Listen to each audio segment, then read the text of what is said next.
Hello and welcome to another Gradu8 video. Today we're going to have a look at expanding double brackets. If you haven't already done, I would check out expanding single brackets just to make sure you're ready for this one. But when you think you're ready to have a go, pause the video, have a go at the 8 questions, and then unpause the video and we'll go through some answers. So pause the video now and we'll begin.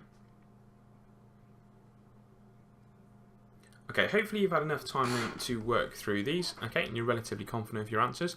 What I'm going to do then is I'm going to start up in this top corner and start to go through them. So expanding double brackets is really simple. You just have to keep track of what you're doing at all times. So I'm going to use arrows, okay, as this is my method from before.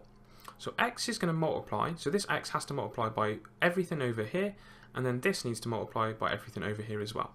So x multiplies by x to give you x squared.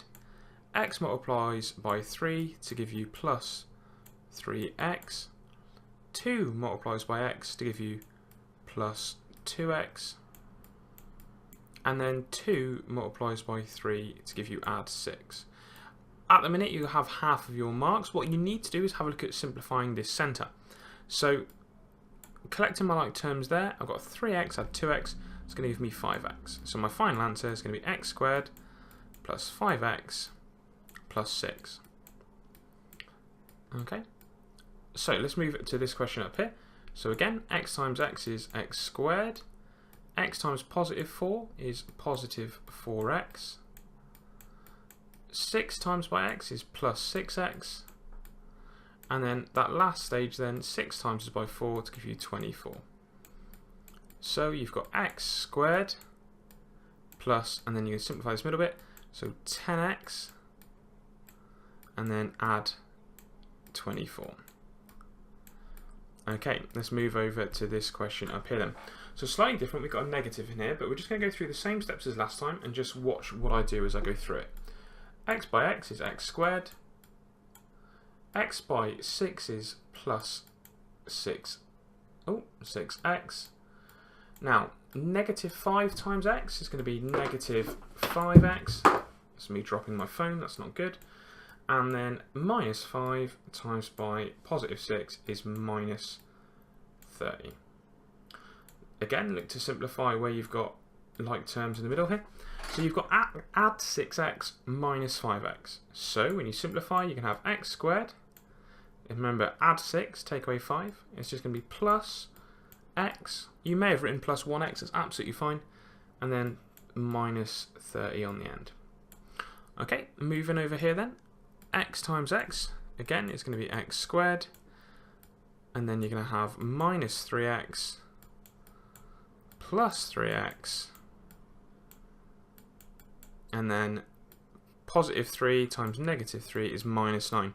You'll notice when you simplify this one, okay, you can have x squared, and then minus 3 add 3 just cancels out, becomes 0, so you have x squared minus 9, okay? Over here then, you've got a negative and a negative.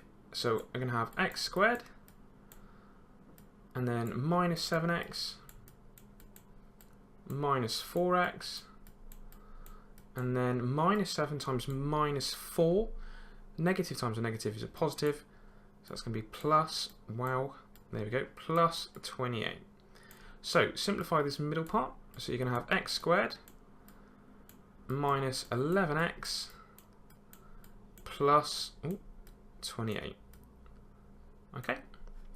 Okay, so down here now, this should just be practice now. I'm hoping you're picking up most of these. I think it's a relatively simple topic to be able to do. So x times x is still x squared, which is helpful. X times positive 3 is plus 3x. We've then got a minus 5x. And then minus 5 times 3 gives us minus 15. So to finish, you've got x squared. Simplify this middle bit, positive 3 minus 5, it's going to be minus 2x minus 15. Over here, x times x, wow, is x squared. X times minus 8 is minus 8x. And then we've got plus 3x. And then we've got positive 3 times negative 8, will be negative 24.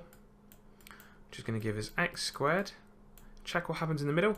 If you're at minus 8 and you add 3, you're going to go up to minus 5, so it's minus 5x. And then minus 24. And then last but not least, this one looks very similar to this question up here. X times x is x squared. X times positive 7 is plus 7x. And then minus 7 times x is minus 7x. And then minus 7 plus 7 multiplied together is going to give you minus 49. Simplify this middle part, it's going to cancel out, so you can have x squared minus 49. Okay guys, hopefully that's relatively simple. Anything you didn't get, I'd go back through, watch the video again. It is just steps, and you'll notice, although my handwriting's gone completely wrong for these, I'm drawing arrows every single time to make sure I answer these, so make sure you do the same. Check out our other videos in our Gradu8 series, and thanks for watching.